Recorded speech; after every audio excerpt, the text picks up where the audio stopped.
Hello and welcome back to my 4 months all in update. For those of you who don't know, I am currently in eating disorder recovery and I am recovering by using the all in method, which means I just eat whatever I want, whenever I want, and just hope that my hunger signals normalize eventually. As of yesterday, I was 4 months all in, so yay. I don't know, I consider that like 1/3 of the way through because I imagined myself like in a year being in a much better place that is like almost normal. So that's how I like envisioned this whole timeline. So I just wanted to give some updates. First of all, I think my weight is stabilizing. I haven't weighed myself yet. Well, like usually I weigh myself every month, but this time I haven't. It's because I couldn't find a scale. And also, I don't know, I just like don't care as much anymore, and I'm pretty sure my weight is stable. But what I've realized is how real bloating is. Like, remember one time I fell asleep like in the clothes that I was wearing all day, and at nighttime those clothes were like, you know, pretty tight around my waist and everything, and I woke up and they were loose. And that's when I realized like, hey, Dulcie, like a lot of your body image stuff is just because of bloating, because of like how much you're eating or whatever your body's doing. And so I'm expecting that to stay for at least a couple of months before, you know, things start to regulate. Another cool thing is like my body image is way better, and this is just something like people don't expect. People expect like, oh, in recovery you're just gonna have to hate your body the whole time, but most days I feel great. I feel great way more often than I did in my eating disorder body. Like during my ED, I was always like all my attention was just on my body, right? And it was like I was always insecure and not skinny enough, but now, believe it or not, I feel much better. Another crazy thing is I got my period back. Woo! And it's been a long ass time since that happened, so that was kind of like, it's very emotional. Like I didn't cry or anything, but I was just like, wow.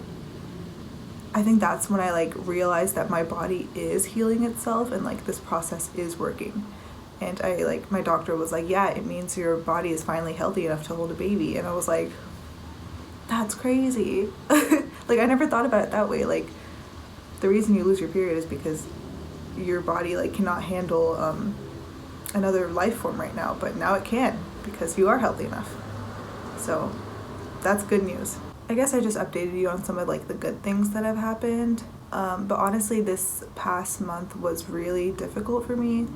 Not necessarily because of recovery, but because of like other problems that I have in life, which are problems that I realized I've just repressed for so long because all of my focus was on my ED, and now they're coming back up because I have energy to focus on them. Like for example, in terms of like my career, I feel super lost these days, and I'm on a gap year right now, but I was hoping to use this time to, you know, like find myself, find what I like to do. And I'm aware that like, you know, I'm not gonna like just find my career this year, but part of me kind of wonders like if I didn't have an eating disorder, would I have, you know, found my passion earlier? Would I have picked a career earlier instead of being so occupied with how I look physically? So there's a bit of regret there. And because of all that, and because of, you know, not getting internships and, you know, just the pandemic in general, I kind of went through like a depressive phase this last month. I felt like after putting my ED aside, because I'm recovering now, all these other problems that I had been repressing kind of came to the surface, and they're like, finally, like, deal with us now.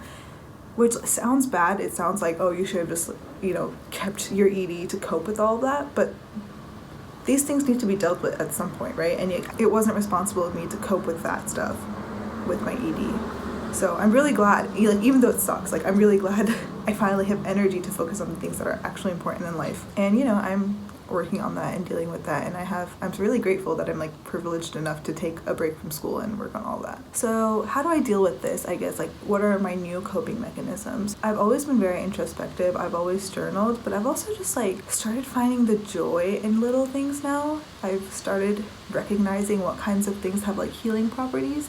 For example, music. Music is something that, you know, everyone listens to, but I feel like depending on what phase of your life you're in, music can have a different meaning.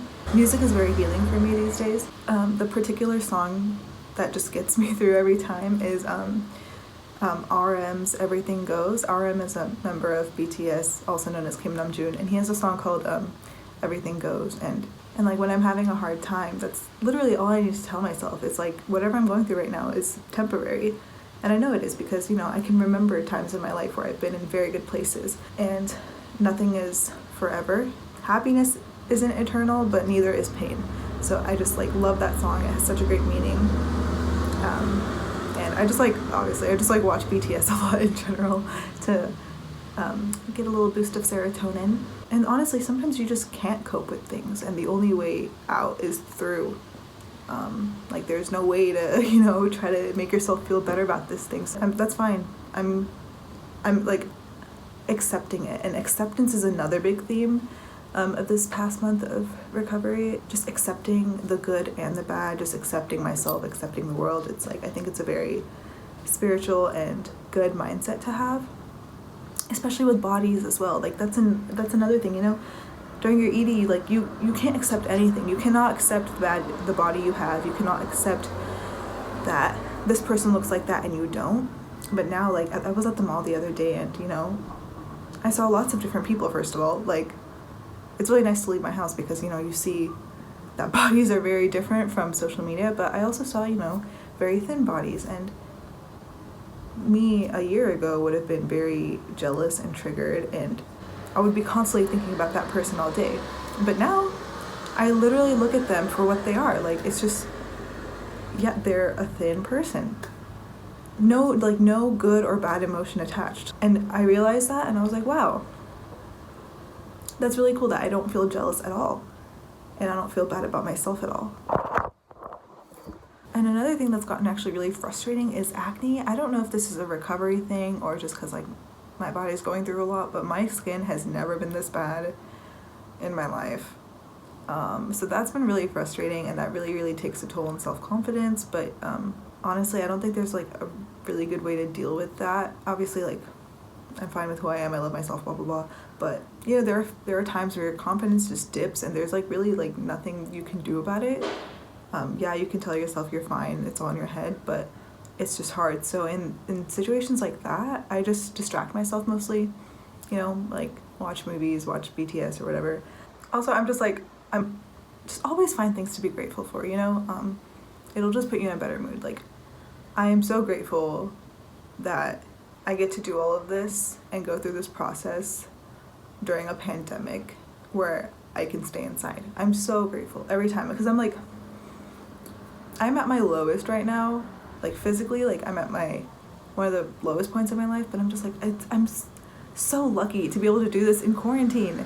I'm so lucky, and yeah, so I really appreciate that. Well, another thing is a lot of times your eating patterns change and stuff. During your ED, you give yourself a set number of calories every single day, no matter what situation you're in. But in real life, your body has different phases of energy, and sometimes it needs more and sometimes it needs less. So something that I've been concerned about is sometimes I just don't have an appetite, and the eating disorder part of me is excited because I'm not hungry and I don't want to eat, but I know that's bad. So I still force myself to eat, and basically what I tell myself is you're only 4 months in. You can do all of this skipping meals and intuitive eating stuff after a year. Even though right now I could easily be intuitive eating and just not force myself to have breakfast or whatever, I don't think that's what I should be doing. I think you should be fueling yourself even when you're full. And I'm not saying I'm going to start skipping meals after a year. I'm not saying that. I'm saying it's not okay for me to be eating less than my minimum calorie requirement. Yes, it's exciting that my hunger signals are regulating, and that sometimes I don't feel like eating 2,500 calories, but I'm still gonna have to force myself. Yeah, so always push your body. That's the thing. It's I've realized your eating disorder is so sneaky. Again, recovery is such a long process, and it's easy to forget that you were disordered at some point. Because right now, I'm at a high weight, and I started to treat myself differently because I'm oh, I'm not skinny or sick anymore. And I've totally forgotten that I was sick at one point. And so I've detached that part of myself so much that I forget that I'm still healing and I'm still recovering. And so it's always like important to remind yourself, you know, you still have to keep going. And again, like, yeah, your ED is super sneaky. Like, for example, sometimes I'll find myself putting a little less cheese on my pizza or whatever, or like, you know, not eating that second dessert.